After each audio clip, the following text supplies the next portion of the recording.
Hey besties, vandaag maak ik witte nasi met char kip uit de oven. Ik laat jullie zien hoe je rijst perfect los krijgt zonder plakkerigheid en hoe je kip super mals wordt. Dus blijf kijken, want dit wil je echt maken. Let's go!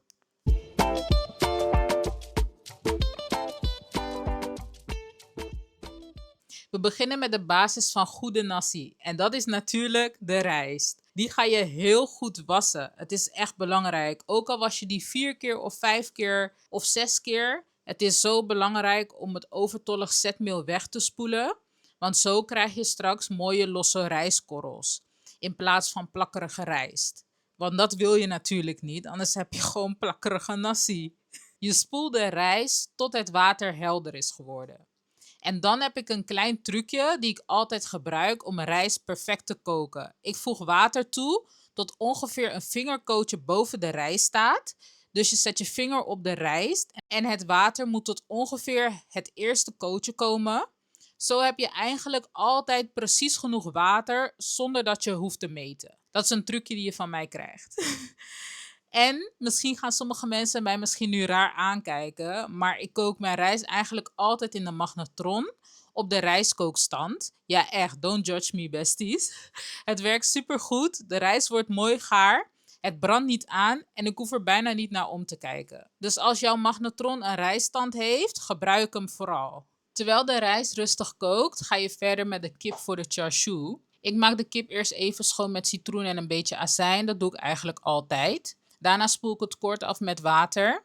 En dan is de kip klaar om te marineren. Ik gebruik hier kipdijfilet, want dat blijft lekker mals. En dat werkt perfect voor char siu kip. Daarna voeg ik meteen alles toe. De fijn gehakte knoflook, geraspte gember, bruine suiker, ketchup manis, lichte sojasaus, oestersaus, een beetje sesamolie, shaoxing, rijstwijn, 5 kruidenpoeder, witte peper, een beetje zout en een paar druppels rode kleurstof voor de mooie char siu kleur. Alles goed mengen zodat elk stukje kip bedekt is met de marinade. Als je houdt van lekker eten en je nog veel meer recepten wil zien, druk dan even op abonneren en zet het belletje aan, want zo mis je geen enkel lekker recept meer. En deze marinade ruikt nu al zo lekker, maar we laten de kip eerst even minimaal 4 uur marineren in de koelkast. Een hele nacht is eigenlijk nog beter, want dan trekken alle smaken er echt goed in en wordt de kip uiteindelijk nog lekkerder. Ondertussen is de rijst klaar.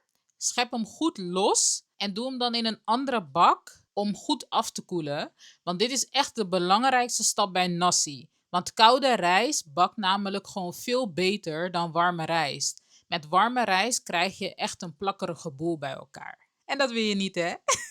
Een handige tip, je kan ook de rijst een dag van tevoren maken. Nu gaan we de rest snijden. Ik begin met een ui, die snij ik heel fijn in kleine blokjes. En daarna 2 teentjes knoflook, die pers ik even en dan snij ik ook nog de lente-ui heel fijn. En trouwens, witte nasi is eigenlijk een mooi voorbeeld van hoe verschillende culturen samenkomen in de keuken. In Suriname heb je namelijk ook een groot Chinese invloed. Veel Chinese immigranten zijn daar vroeger naartoe gekomen en hebben hun kooktechnieken en smaken meegenomen. Daardoor krijg je dus gerechten zoals nasi en chow mein die Chinese roots hebben, maar ondertussen helemaal zijn aangepast aan de Surinaamse keuken. Dus eigenlijk eten we vandaag gewoon een beetje Surinaams-Chinese comfortfood. Het is eigenlijk gewoon een kleine wereldreis op een bord. En dat maakt Surinaams eten eigenlijk zo lekker. Al die verschillende invloeden uit verschillende keukens die samenkomen. Je proeft een beetje Javaans, een beetje Chinees, een beetje Creools. En alles bij elkaar wordt het dan weer iets heel eigens. En dat zie je ook terug in ingrediënten die gebruikt worden in de keuken. Voor deze witte nasi gebruik ik bijvoorbeeld ook kip vachon. Het lijkt een beetje op een rode worst en komt eigenlijk uit de Chinese keuken. Van oorsprong werd vachon meestal gemaakt van varkensvlees. En dan heet het lap chong. Het is een licht zoete, gedroogde worst die veel wordt gebruikt in gerechten zoals witte nasi, rijstgerechten of in chow mein. Maar tegenwoordig heb je dus ook een kipvariant en die gebruik ik vandaag. Het geeft de nasi echt zo'n lekkere, hartige en een klein beetje zoete smaak. Het hoort er gewoon bij. Zonder zou het echt anders smaken. Wat mag er niet ontbreken in jouw witte nasi? Laat me het weten in de comments. Ik ben echt benieuwd. Nu kluts je de eieren.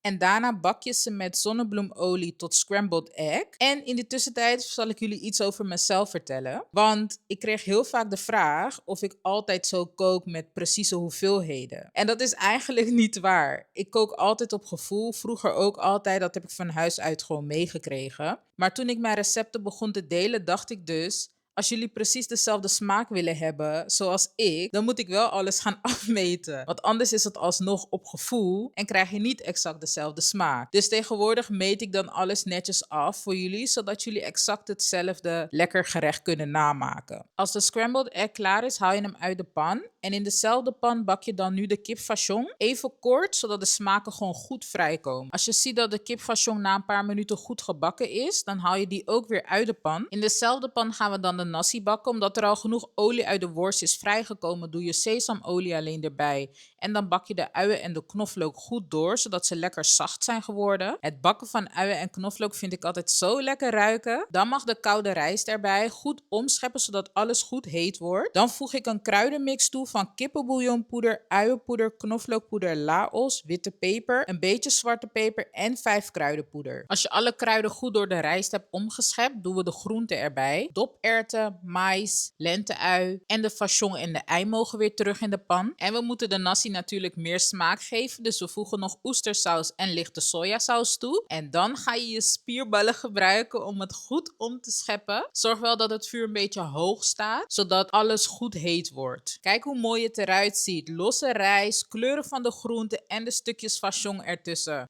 Je gaat zeker smullen. We moeten het gerecht natuurlijk afmaken met deze heerlijke kip char siu. De kruiden hebben goed kunnen marineren. Meng het nog heel even door elkaar nadat je het uit de koelkast hebt gehaald. En warm de oven voor op 190 graden. Dan leg je de kip op een rooster, zodat het vet en de marinade eronder kunnen uitlekken tijdens het grillen. Je grilt het in de oven voor ongeveer 35 minuten. En halverwege smeer je nog een keer marinade over de kip. Dan krijgt het die mooie glans. Zoals dit. Het ziet er toch heerlijk uit. Food is echt mijn love language. Ik word er zo dolgelukkig van. Snij het in reepjes, blokjes. Je kan ook die grote stukken gewoon bij je rijst zetten.